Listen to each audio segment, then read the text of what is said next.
Hi, I'm Kevin Bacher. I am the volunteer program manager here at Mount Rainier National Park, and I've been working here full-time for 5 years now. Tell me a little bit about the flood damage that happened last fall. We had a major flood event last fall in early November that was the biggest flood that this park has experienced in historic times. And we got 18 inches of rain in 36 hours, which came down all of the rivers in the park and washed out roads and bridges and trails and campgrounds.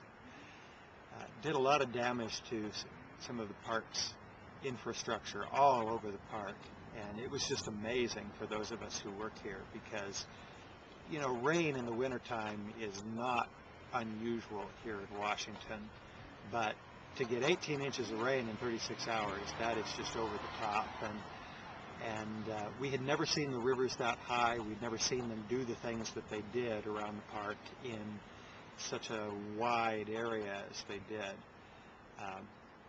Places like Sunshine Point Campground coming into the park, places where we've had a campground for 100 years, were just washed away completely to the point where you can't tell that there was ever anything but river there.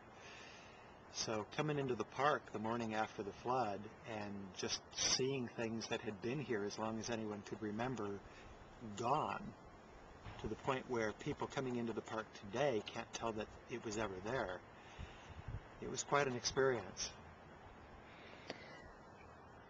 So the damage that was done to the park was obviously, it was $36 million of damage, and so that's more than what the usual park staff could handle, correct? Oh, that's absolutely right. Yes, we estimate that the damage to the park's infrastructure was about $36 million, which is roughly 3 times the size of the park's annual budget. So obviously that was well out of the range of what we could piece together with our existing budget. I mean, we could take 3 years of park budget to pay for it, but we wouldn't have had anybody to do the work. So we needed help from a lot of different sources to put things back together. Mm-hmm. And so you volunteers are playing a big role in that. Volunteers are playing a huge role in that. And we've had a large volunteer program here at the park for many, many years now. Roughly 900 to 1,000 volunteers in the course of a typical year, and they contribute about 40,000 hours of volunteer time. But we still needed that. We just needed more to accomplish all of these things that were new to all of us: rebuilding trails, rerouting trails, rebuilding and cleaning up campgrounds.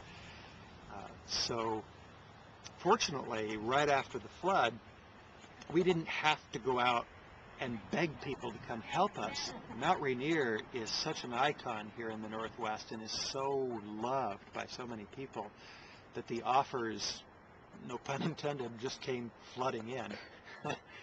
And so we had literally hundreds of people that contacted us by telephone and by email, and the stories that they told us were really touching. I mean, they were stories like, I've been coming here to camp for 40 years and I'm now bringing my children or my grandchildren here to camp, and my favorite campsite was destroyed at Sunshine Point, and we feel like we need to give back to this park that has given so much to us over the years.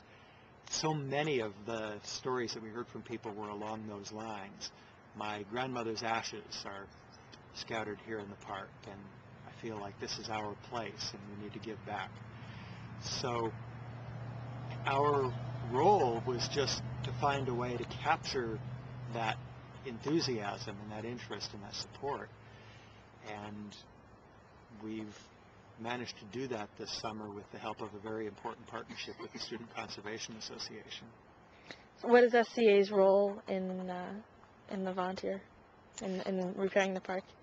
Well, again, we've had a relationship with SCA for many years here at Mount Rainier, going back for decades, and we typically have a good dozen conservation interns here in the park who are working alongside our paid staff to help us staff visitor centers and patrol trails and things like that. But This year, in addition to all of those things, and in addition to having more of those conservation interns than we ever have before, helping us with things related to the flood recovery efforts, we this year formed a partnership with SCA to provide 14 crew leaders who would be part of a Mount Rainier Recovery initiative, who would be living here in the park, who would work with supervisors all over the park to determine what work needed to be done and to advertise and recruit public volunteers to do that work, and then to serve as crew leaders to accomplish the work. And so this was our means of capturing that spirit of volunteerism that we'd heard from roughly 2,000 people, and put as many of them as we could out on the trails and out in the field doing the work and contributing to the park's restoration. And that's been tremendously successful. We've had hundreds of people. At last count, I think more than 400 people have come into the park and worked with the Recovery Corps to do work in the park. They've contributed thousands of hours worth of work.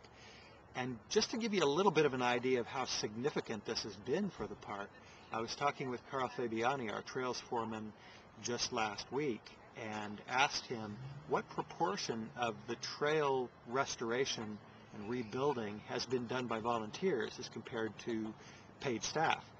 We have a larger paid staff this year than we've ever had. We have 25 paid trail crew members this year versus 15 last year. But even with that larger paid crew, Carl estimates that better than half of the work that's been done on the trails this year has been done by volunteers.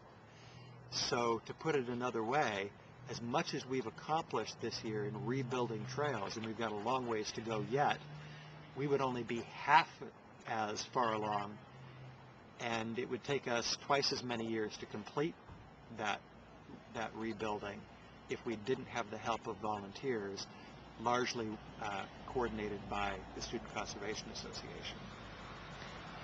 So what do you see as the future for the flood recovery efforts? The most important thing that we're getting out of the flood recovery effort is we're engaging the public.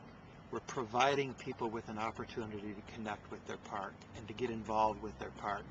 And that's the long-term intangible benefits that we're going to get that have nothing to do with the number of miles of trails that we rebuild and the number of acres of vegetation that we revegetate, all of which is extremely important. But in the long term, what's going to really pay off for this park is that those hundreds of people who have participated in rebuilding the park now have a stake in this place that they didn't have before. This park is theirs in a very tangible sense. Their sweat is out there in the dirt on the trails that they have rebuilt, and that will never go away. They will be able to come back years from now and say, that trail is there because I helped put it there. And those people will be advocates for the park, and they'll be supporters of the park, and they will bring other volunteers in, and this idea of stewardship of the national parks will grow because of the work that the volunteers have done with the help of SCA. Well, thank you, Kevin. Thank you.